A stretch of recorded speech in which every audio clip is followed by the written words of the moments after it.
They laughed when American GIs pulled out their new folding shovels.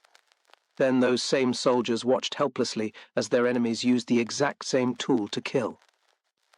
This is the story of how one army copied everything about a weapon except the part that mattered most.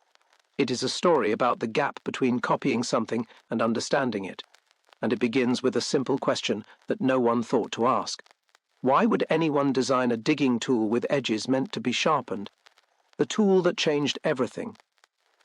In the spring of 1938, German military engineers finalized designs for a new piece of infantry equipment. They called it the Klappspaten, the folding spade. On paper it looked simple enough.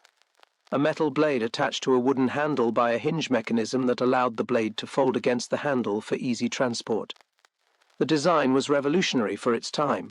Previous entrenching tools were either fixed and bulky or flimsy and unreliable. Soldiers complained constantly about carrying them. The tools banged against other equipment during movement. They caught on obstacles when crawling through brush. They were awkward to access when needed quickly. Many soldiers simply abandoned them when given the chance, preferring to dig with their helmets or improvise rather than carry the cumbersome implements. The Klappspaten solved all of these problems elegantly. When folded, it was compact enough to fit into a leather carrying case that attached securely to a soldier's belt. The blade tucked flat against the handle, creating a package no larger than a thick book. No banging against equipment, no catching on obstacles, no complaints from the men who had to carry them. When deployed, the blade locked rigidly into place at a 90-degree angle. A simple but robust locking mechanism held it securely. The soldier could dig through hard ground, roots, even rocky soil, without worrying that the blade would fold at the wrong moment. It was reliable under the worst field conditions. But hidden within those specifications was something remarkable. The blade was designed with edges that could be honed to razor sharpness, not as an afterthought, not as an improvised modification by individual soldiers, as an intentional feature built into the original engineering specifications. The steel selection mattered enormously. German metallurgists chose an alloy that would hold a sharp edge but would not become brittle under impact. A blade that chipped when it struck bone would be useless as a weapon. A blade that bent when digging through rocky soil would be useless as a tool. The steel had to perform both functions. The blade geometry mattered. The edges were ground at angles that allowed efficient sharpening with simple field equipment. A soldier with a file or whetstone could maintain his blade without special training. The shape allowed for both chopping motions and thrusting attacks. The handle length mattered. It provided optimal leverage for striking powerful blows as well as for efficient digging. Too short and the soldier would lack reach. Too long and the tool would be awkward in confined spaces. The designers found the balance point. Every specification was chosen with two purposes in mind. This tool had to dig effectively, and this tool had to fight lethally. The 1938 Klappspaten became the first mass-produced folding military shovel in history. Within months, German soldiers were carrying it into Poland as the Second World War began in September 1939. Within years, it would see action on every front of the massive conflict. From the frozen steppes of Russia where temperatures dropped to 40% below, to the scorching deserts of North Africa where metal became too hot to touch. From the hedgerows of France to the mountains of Italy. From the forests of the Balkans to the fjords of Norway. Everywhere the German army went, the Klappspaten went with them. And everywhere they went, German soldiers knew exactly what they carried on their belts. Not just a digging tool. A weapon for the most desperate moments of close combat. American military intelligence eventually got their hands on captured German equipment. This was standard practice for all armies. Captured weapons and equipment were sent back for analysis. Engineers studied enemy designs looking for advantages to exploit or dangers to understand. They studied the Klappspaten with characteristic American thoroughness. They measured every angle with precision instruments. They tested every hinge mechanism for durability and reliability. They analyzed the steel composition in metallurgical laboratories. They photographed the tool from multiple angles. They disassembled samples and catalogued every component. They wrote detailed technical reports documenting everything they found. In 1943, American engineers produced their own version based on this analysis. They called it the M1943 entrenching tool. It was an almost perfect copy. Almost. The Americans replicated the folding mechanism exactly. They matched the blade dimensions to within fractions of an inch. They chose similar steel with comparable hardness. They even copied the leather carrying case with only minor modifications for American manufacturing processes. The American version was well built and functional. In many ways, it was arguably better manufactured than the German original, benefiting from superior American industrial capabilities and quality control. But they left one crucial thing out of their version. American soldiers received their M1943 shovels with dull factory edges, and no one told them those edges were meant to be sharpened. No training manual mentioned combat applications, no supply sergeant explained the dual-purpose design, no drill instructor demonstrated sharpening techniques, no veteran pulled aside a new recruit to explain what the Germans understood so well. The physical tool crossed the Atlantic Ocean successfully. The knowledge that made it truly useful stayed behind in Germany. That omission would cost American lives in the fighting to come. What the Germans remember to understand why the Germans built a shovel with sharpened edges, you have to go back to the trenches of the First World War. The Western Front stretched across Belgium and France in a continuous line of mud, barbed wire, and death. From the Swiss border in the south to the English Channel in the north, millions of men faced each other across a desolate landscape called no man's land. The distances between opposing trenches could sometimes be measured in mere yards. The trenches themselves were engineering marvels of a horrific kind, deep enough to shelter standing men from rifle fire, narrow enough to limit the damage from artillery shells bursting overhead. The soldiers who built them would live in these trenches for months, years even. Many would die in them without ever seeing the enemy clearly. In 1915, soldiers on the Western Front discovered something terrible about modern warfare. The trenches made rifles almost useless at close range. The standard infantry rifle of the era was typically about 4 feet long. With a bayonet attached, it extended even longer. In the cramped confines of a trench, a soldier could barely swing such a weapon effectively. The trenches were narrow by design. Wide trenches exposed more men to artillery fire, so the walls pressed in close, sometimes leaving barely enough room for 2 men to pass each other. There was no room for the elaborate rifle drill that looked so impressive on parade grounds back home. When an enemy soldier dropped into your trench after crossing no man's land during a raid, you had seconds to respond, maybe less. A rifle with a bayonet attached was too long to swing effectively in the cramped space. You could not bring the weapon to bear quickly. You could not create the distance needed for an effective thrust. The enemy was inside your reach before you could react with your primary weapon. Pistols offered an alternative but proved unreliable in the conditions of trench warfare. The mud was everywhere and got into everything. Pistol mechanisms clogged with debris. They jammed at the worst possible moments. Officers carried them as a mark of rank, but enlisted men rarely had access. And even when pistols worked properly, hitting a moving target at arm's length while fighting for your life required a level of marksmanship that few possessed under combat stress. Knives were popular among trench raiders but had severe limitations. They required you to get within arm's reach of your opponent before you could use them effectively. This meant grappling, wrestling, struggling for advantage in knee-deep mud while other enemies converged on your position. The man who got his knife out first might win the fight, or he might find his blade stuck in his opponent's equipment or ribs while a third soldier came up behind him with a club. But the entrenching tool? That was something entirely different. Every soldier already carried one as part of his standard kit. The design of the era featured a straight wooden handle and a flat steel blade, built solid enough to dig through hard ground and even through tough roots. When you gripped that handle firmly and swung, you had leverage from the handle length. You had reach beyond arm's distance. You had significant mass behind the blow from the steel blade, and unlike a rifle, you could swing it effectively in a trench. The handle was short enough to clear the narrow walls on either side. The blade was compact enough to maneuver in tight spaces. One good swing to the head or neck could end a fight instantly. The outcome was decisive in a way that grappling with knives was not.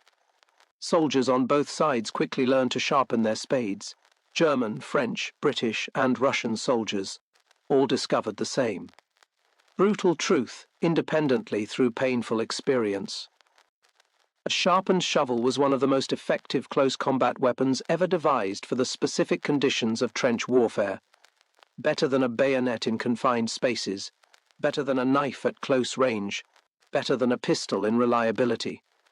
The practice spread rapidly through the armies on all sides.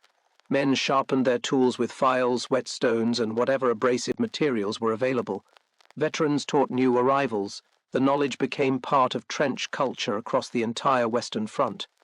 The German novelist Erich Maria Remarque served in those trenches. He was drafted in 1916 at age 18 and sent to the Western Front as a replacement in an infantry unit. He was wounded 5 times during his service. He watched his closest friends die in the mud.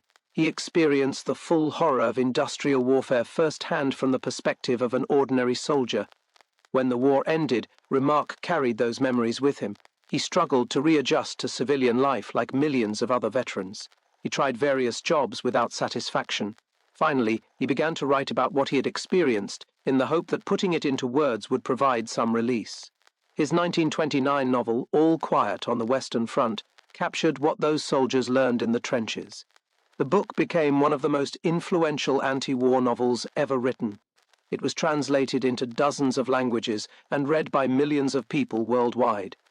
It shaped how an entire generation understood the reality of the First World War beyond the patriotic propaganda they had been fed.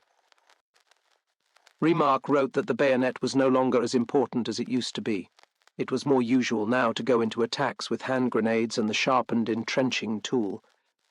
The sharpened spade, he explained, was a lighter and more versatile weapon than the clumsy bayonet. He did not stop there. He described exactly how soldiers used their sharpened shovels with clinical precision born of first-hand observation. Not only could you get a man under the chin with the blade, but more to the point, you could strike a blow with a lot more force behind it. You could bring it down diagonally between the neck and shoulder and split down as far as the chest. When you put a bayonet in, it could stick in bone or equipment, and you had to give the other man a hefty kick in the guts to get it out again. The shovel did not have this problem. This was not fiction invented for dramatic effect. This was documented reality from millions of soldiers who survived those trenches. Remarque wrote from direct personal experience. His descriptions matched thousands of other accounts from veterans of every nation that fought on the Western Front. The sharpened entrenching tool was standard equipment for trench raiders and defenders alike by the middle years of the war. When the First World War ended in November 1918, most armies filed away their experiences with trench warfare as a historical curiosity. Military planners in France, Britain, and America assumed the next war would be fundamentally different. Mobile warfare would return. Tanks and armored vehicles would restore movement to the battlefield. Aircraft would dominate from above. Armies would maneuver rapidly across open terrain as they had in the wars of the previous century. Close combat in confined spaces would become obsolete, a relic of a static war that would never be repeated. The German military remembered differently. The institutional memory. The Wehrmacht that rose in the 1930s was built on the foundation of the old Imperial German Army. It contained thousands of officers and senior sergeants who had survived the trenches of the Western Front. They remembered what worked in the brutal conditions of close combat. More importantly, they remembered what got men killed. They had no illusions that the next war would be clean or fought. At a comfortable distance, they had seen what modern warfare actually looked like when the fighting became personal. Germany lost the First World War despite developing revolutionary new infantry tactics in the final years of the conflict. The stormtrooper methods pioneered by German forces represented a fundamentally new approach to infantry combat. Small groups of specially trained soldiers, heavily armed with grenades, submachine guns, and flamethrowers, moved rapidly to exploit weak points in enemy defenses rather than attacking everywhere at once. These tactics required soldiers to be prepared for close combat, because they would inevitably encounter enemy soldiers at close range when penetrating defensive positions. When German engineers began designing the Klappspaten in the late 1930s, they consulted extensively with these veterans. The questions they asked went far beyond simple engineering considerations. What situations did soldiers actually face in close combat?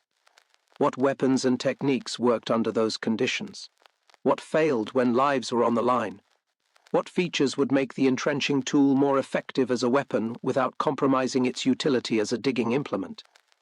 The veterans provided answers based on hard-earned experience.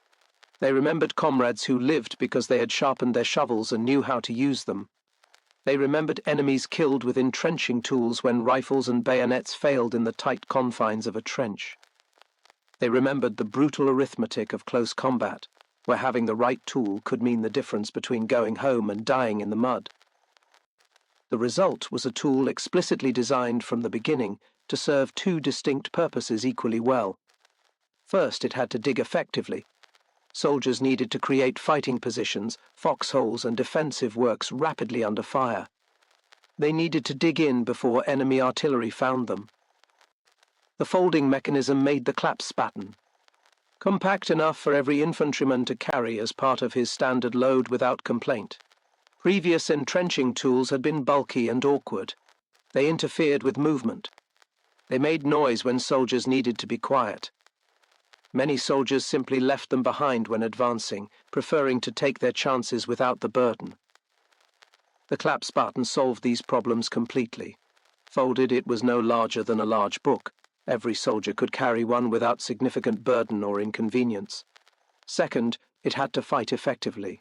The blade geometry was chosen specifically to allow efficient sharpening with field-expedient methods. The steel was hard enough to hold a combat edge, but not so brittle that it would chip under the impact of striking bone. The handle length provided optimal leverage for striking powerful blows, as well as for efficient digging. The overall weight was balanced for both swinging and thrusting motions. The hinge mechanism locked securely and would not fold during vigorous combat use. German training manuals of the period included specific instructions for sharpening the Klappspaten and maintaining it as a weapon. The procedure was straightforward. Use a file or whetstone. Work the edges to a consistent angle. Test the sharpness by shaving hair from your arm. Maintain the edge regularly, especially before anticipated combat operations. German soldiers were taught to maintain their shovels like weapons because that is exactly what they were. Some units conducted formal training in entrenching tool combat techniques as part of their close combat curriculum. Others passed the knowledge down informally, from veterans to new recruits during quiet moments in the field. The method of transmission mattered less than the result. By 1940, when the Wehrmacht launched its campaigns in Western Europe, the average German infantryman understood that his folding shovel was not just a digging tool, it was his backup weapon for the worst situations combat could offer, when the fighting became too close and too chaotic for rifles to be effective. The American Gap, when American engineers set out to reverse-engineer the Klappspaten and create the M1943. They approached the project primarily as a logistics and manufacturing problem. The United States was preparing to equip millions of soldiers for a global war on multiple fronts simultaneously. Every ounce of equipment mattered when calculating shipping requirements. Every inch of space in a transport ship had to be used as efficiently as possible. Every dollar spent on equipment had to deliver maximum value. They needed a compact, foldable entrenching tool that every American soldier could carry as part of his standard kit.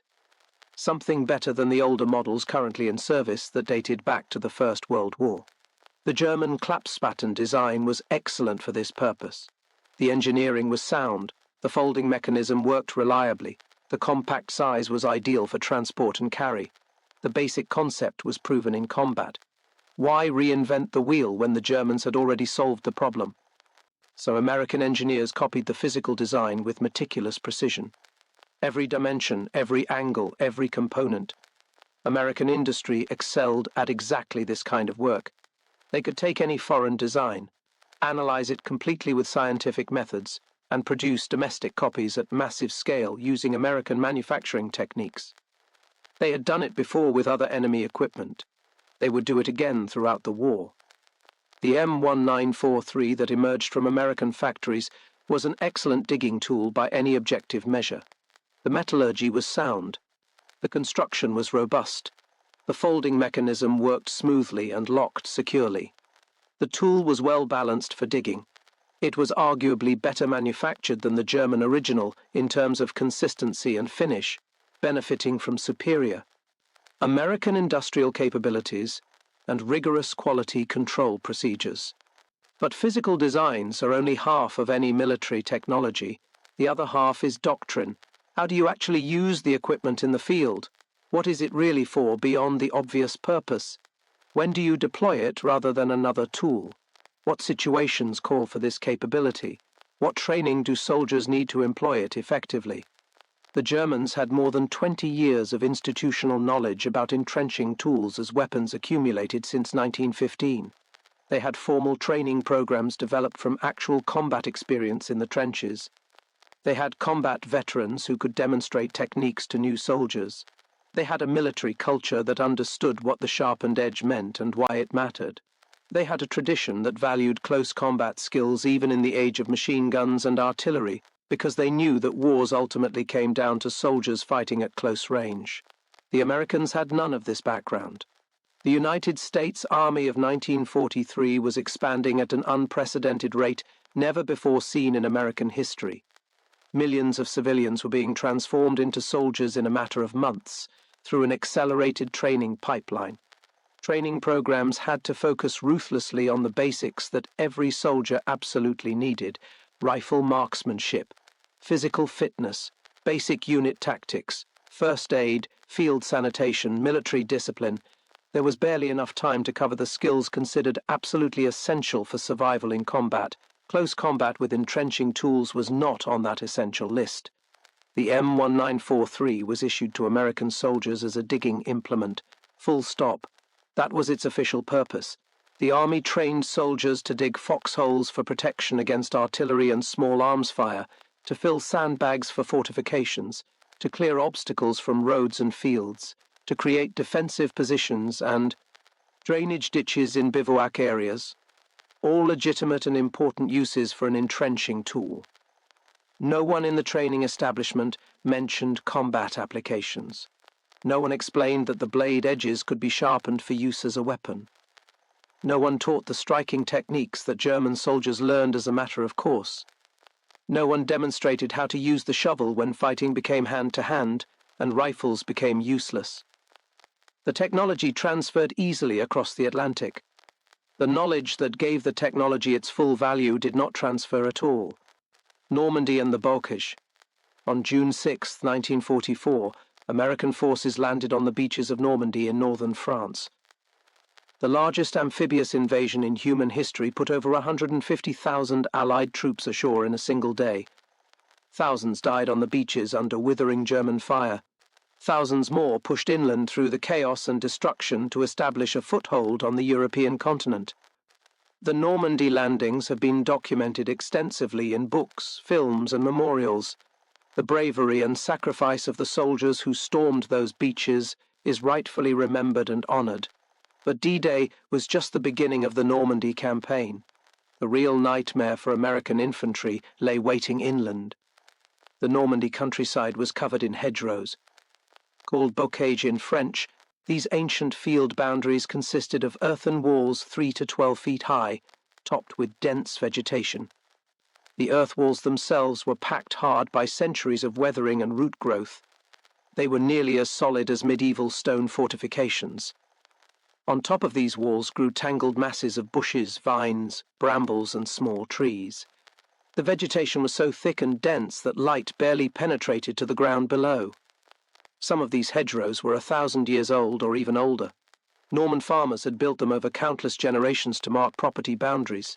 The hedgerows divided the countryside into thousands of small irregular fields, each one completely surrounded by walls of earth and vegetation. American soldiers had never seen anything like this terrain. Nothing in their training at camps across the United States had prepared them for fighting through the bocage. The maps showed fields and roads clearly enough, but flat paper maps could not convey what it actually meant to fight through this three-dimensional maze of natural fortifications. Every single field became a fortress for the defenders. German soldiers could hide behind one hedgerow and wait patiently for Americans to cross the open ground of the field. The dense vegetation provided absolutely perfect concealment. A soldier could stand just feet from a hedgerow and see nothing of what lay behind the green wall. The packed earth stopped rifle bullets cold.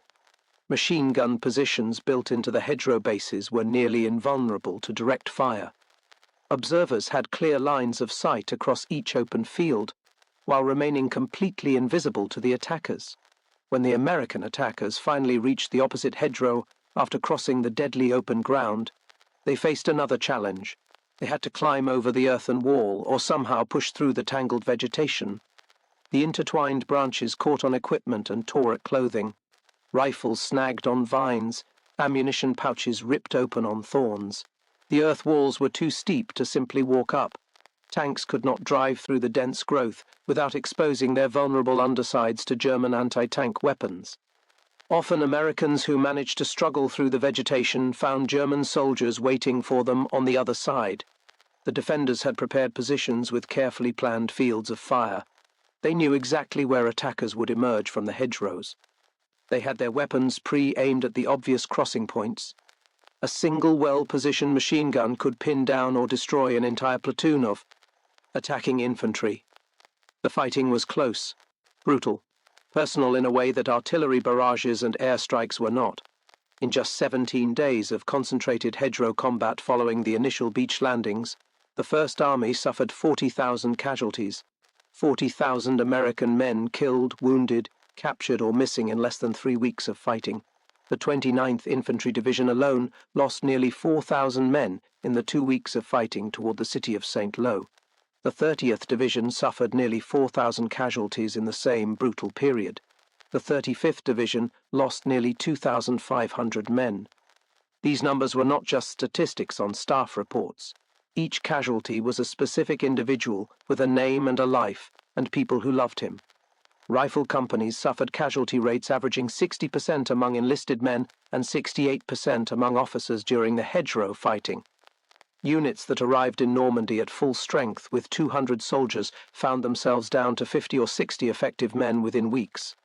Fresh replacements arrived constantly, but were killed or wounded before they could learn from the veterans. The 83rd Division received more casualties and replacements in its short combat career than any other American unit in Normandy in a comparable span of time. German General Dietrich von Choltitz, commanding the 84th Army Corps defending against the American advance, called the hedgerow fighting a monstrous blood mill, the likes of which he had not seen in his 11 years of battle. This from a German officer who had already fought on the Eastern Front against the Soviets in conditions considered horrific by any standard. Even by the brutal measurements of the Second World War, the Normandy hedgerow fighting was exceptional in its intensity and human cost.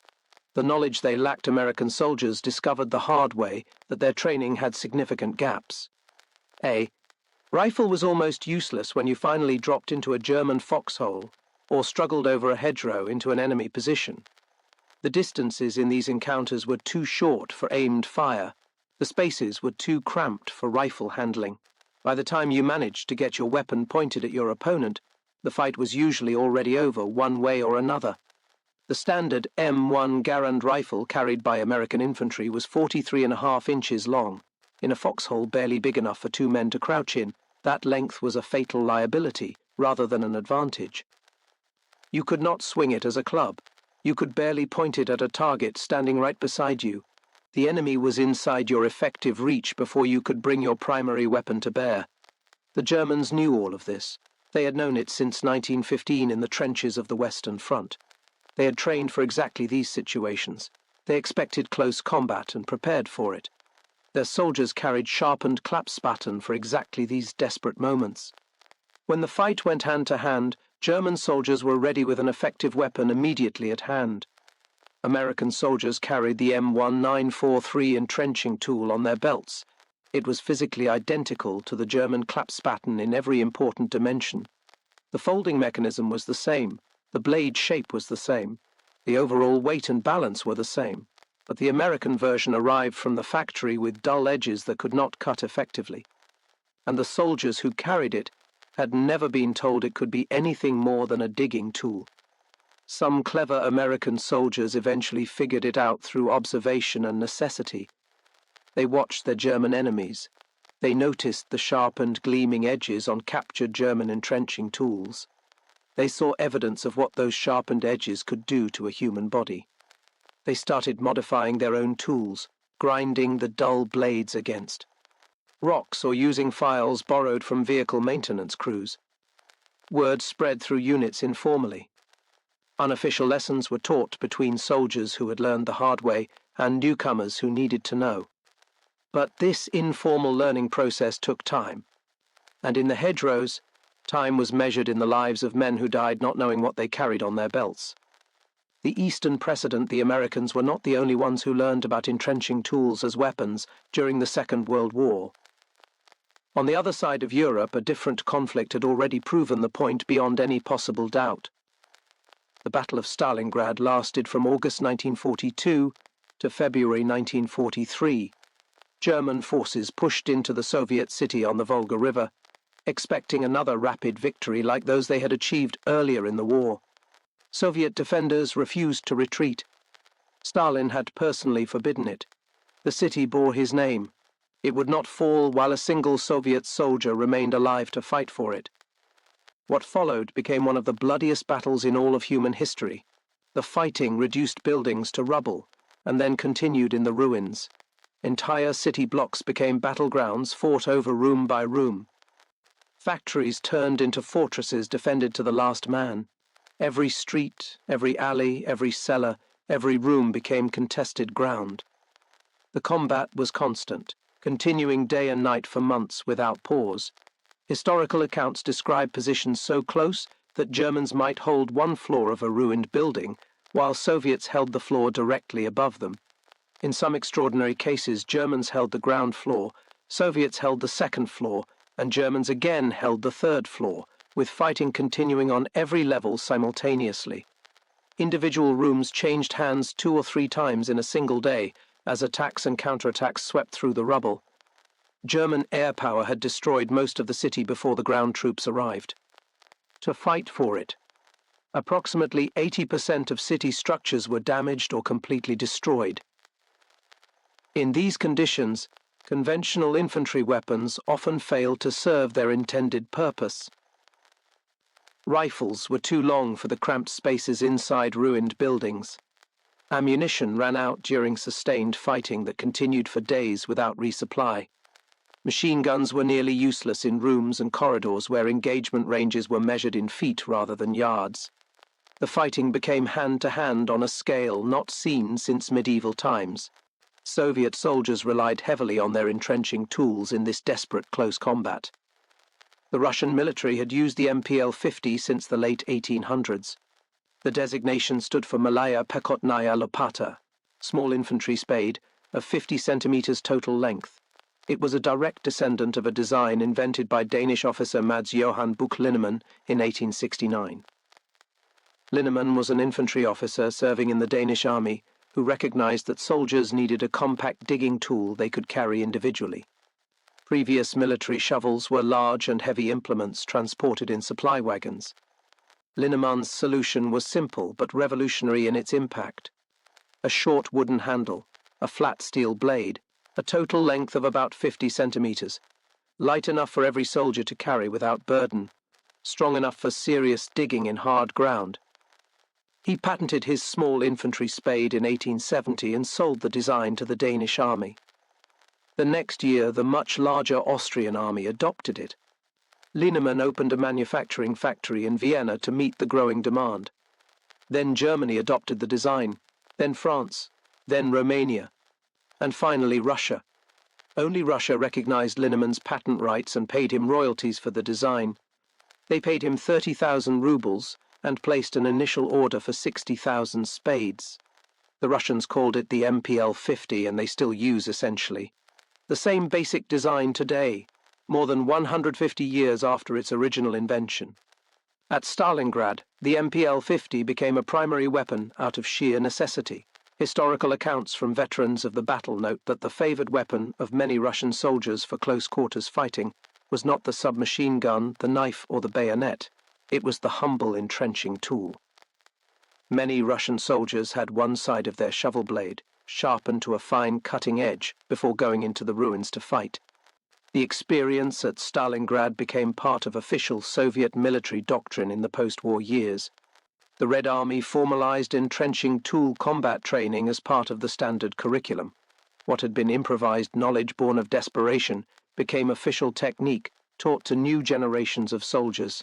Special forces units called Spetsnaz made the sharpened shovel into a refined art form with techniques that went far beyond simple swinging. Viktor Suvorov was a Soviet military intelligence officer who served in the GRU, the main intelligence directorate of the Soviet military. He was involved in intelligence operations in Western Europe during the height of the Cold War. In 1978, he defected to the West and eventually settled in Britain. He later wrote several books revealing details about Soviet military organization and tactics that had been closely guarded secrets. His 1987 book, specifically about Soviet special forces, described Spetsnaz training with the entrenching tool in chilling detail. Suvorov explained that soldiers were taught to throw the spade accurately at a target, using it like a sword or battle axe. The 32-centimeter handle acted as a lever that created rotation during the throw. As the shovel spun in flight, the rotation gave the weapon both accuracy and tremendous striking force. The spinning blade became a terrifying projectile that could kill at distances where an ordinary knife throw would be ineffective.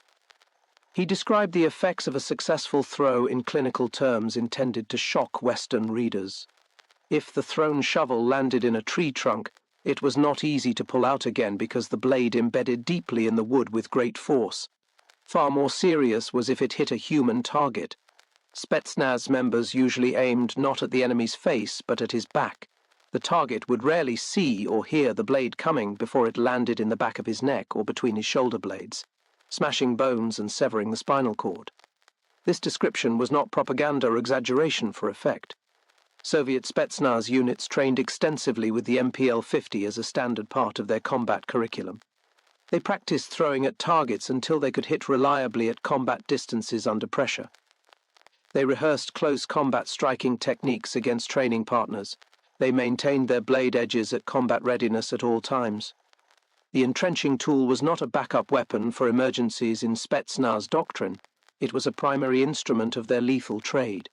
The Korean precedent, the lesson that American forces missed in Normandy, would be taught again less than a decade later.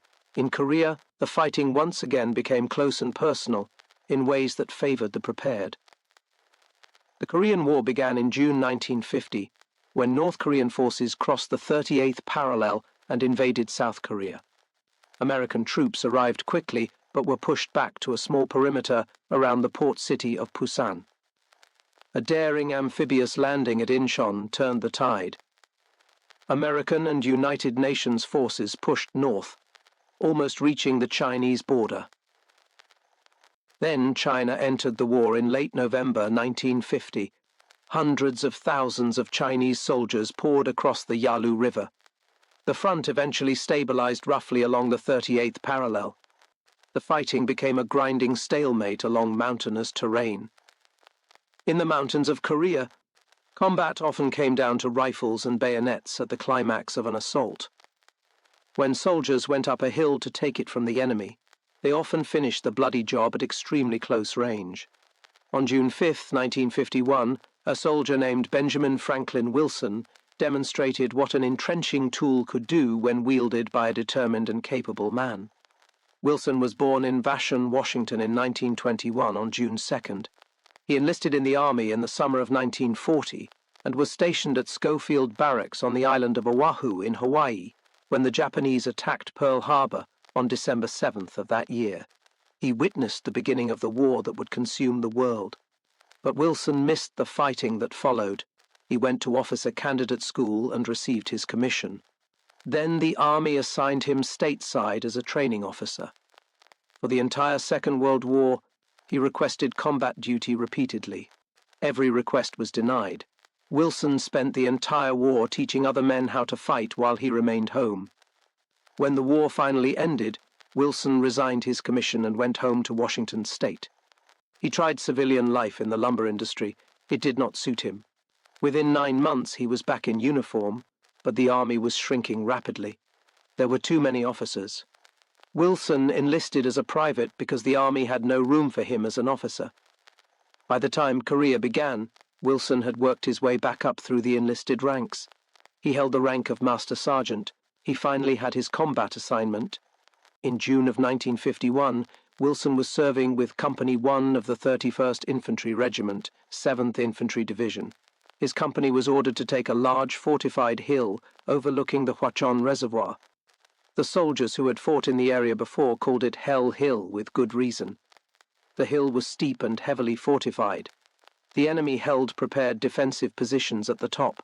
Hundreds of North, Korean and Chinese troops were dug into bunkers and trenches. As a Master Sergeant, Wilson did not have to lead the assault personally. That duty belonged to the officers and junior sergeants commanding the rifle platoons. But that is not how Benjamin Wilson had waited 11 years to fight, when intense enemy fire pinned down the lead element of Company I and the assault stalled. Wilson did not wait for orders. He ran forward into the enemy position entirely on his own initiative. He fired his rifle as he charged. He threw grenades into enemy bunkers as he passed them. He personally killed 4 enemy troops manning the automatic weapons that had been holding back the entire company. His individual actions broke the enemy defensive line and allowed the stalled assault to resume its advance. Then Wilson personally led a bayonet charge up the remaining slope.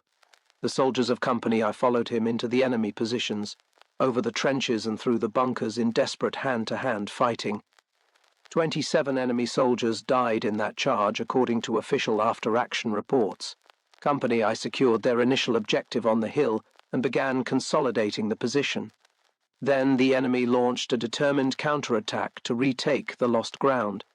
The tactical situation turned desperate within minutes. Wilson recognized that his unit was about to be overrun by superior numbers. He launched an astonishing one-man charge into the attacking enemy force. He killed 7 enemy soldiers and wounded 2 more in this solo assault, single-handedly breaking the momentum of their counterattack. But the fight was still not over. Company I attempted to advance to their final objective at the top of the hill. Intense enemy fire from bunkers that had not been neutralized forced them to withdraw. Wilson ordered the surviving men of the platoon to pull back while he personally stayed behind alone to provide covering fire for their movement. During this phase of the battle, he was seriously wounded for the first time. Medics loaded the wounded Wilson onto a stretcher and began carrying him down the hill toward the aid station in the rear. They set the stretcher down briefly to rest from the difficult climb. Wilson got up from the stretcher despite being in obvious pain from his wounds and walked back up the hill without saying a word to anyone. The enemy was counterattacking yet again. The commanding officer had become a casualty. The platoon leader had become a casualty. The surviving men of Company I desperately needed someone to lead them. Benjamin Wilson was not going to abandon them regardless of his wounds. What happened next is recorded precisely in his official Medal of Honor citation. Wilson charged directly into the attacking enemy ranks and fought valiantly in hand-to-hand combat. He killed 3 enemy soldiers with his rifle in the initial moments of the fight. Then an enemy soldier grabbed Wilson's rifle during the close quarters struggle and wrenched it from his hands. Wilson was wounded. He was physically exhausted from hours of continuous combat. He was outnumbered by enemies pressing in from all sides. He had just lost his primary weapon. A lesser man would have fallen back to friendly lines. A lesser man might have surrendered. A lesser man might simply have collapsed from wounds and exhaustion. Wilson grabbed his entrenching tool from his belt. The official citation uses precise military language to describe what followed. It states that Wilson annihilated 4 enemy soldiers with his entrenching tool. The word choice was deliberate and significant. Not defeated, not drove off, not wounded, annihilated. His courageous delaying action against overwhelming odds enabled his surviving comrades to reorganize their scattered ranks and effect an orderly withdrawal from the hill. Wilson saved his unit by holding back the enemy assault long enough for the survivors to escape to safety. He was wounded a second time during the final phase of the battle while directing the evacuation of wounded men, but refused all medical treatment until he was assured that every one of his soldiers had reached safety. President Dwight David Eisenhower personally presented Wilson with the Medal of Honor in a White House ceremony in September 1955, more than 4 years after the action. The delay reflected the extensive documentation and review process required for the nation's highest award for military valor.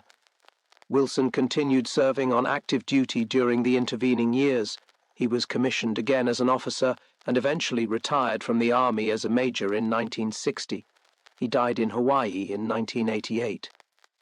But remarkably, the story of June 5, 1951, does not end with Wilson's Medal of Honor action. The very next day, June 6, 1951, Wilson was back in combat despite the painful wounds he had received just 24 hours earlier. Company I attacked another enemy-held position. Wilson killed 33 more enemy soldiers that day with his rifle, bayonet, and hand grenades in a series of ferocious assaults. In the process of this second day of combat, he reopened the wounds he had suffered the day before. He was finally evacuated to a field hospital only when the battle ended. Wilson was recommended for a second Medal of Honor for his extraordinary actions on June 6th. Army policy prohibited any individual from receiving more than one Medal of Honor. He was awarded the Distinguished Service Cross instead, the second highest award for valor in combat.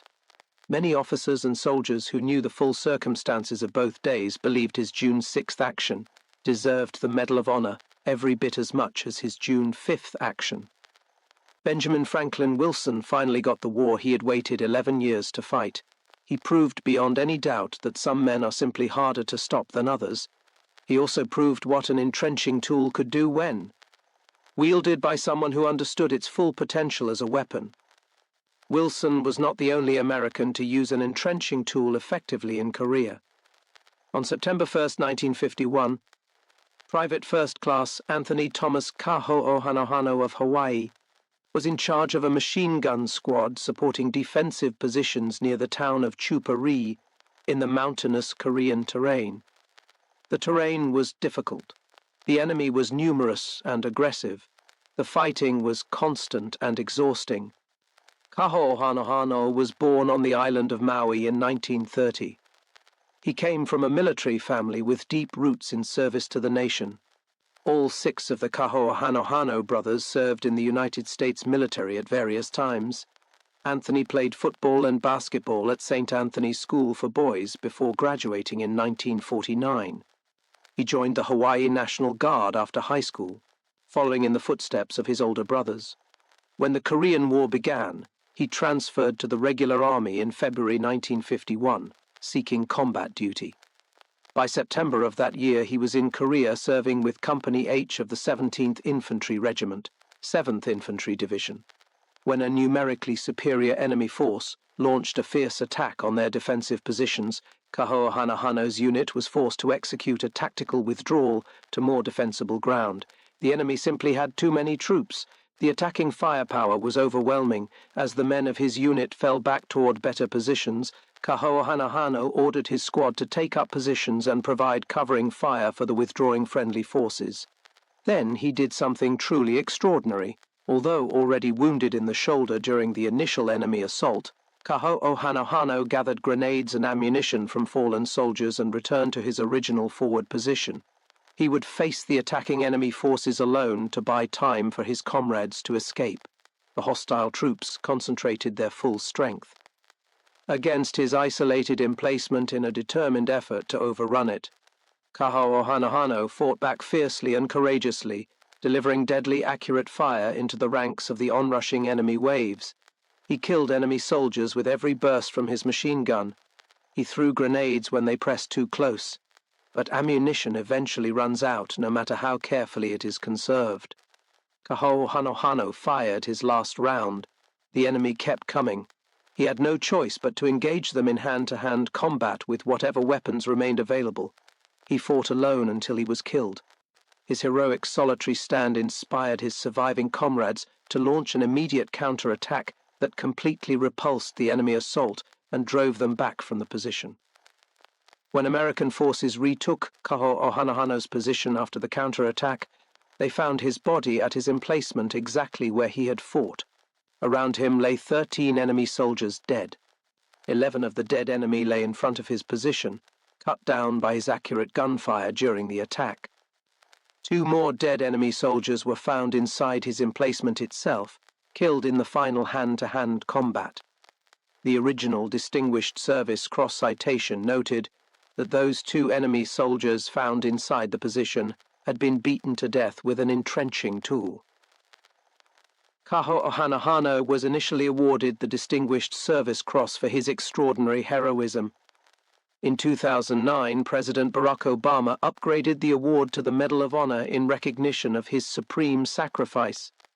The young man from Maui who died alone at his post, still fighting with his shovel after his ammunition was exhausted, finally received the recognition his actions deserved.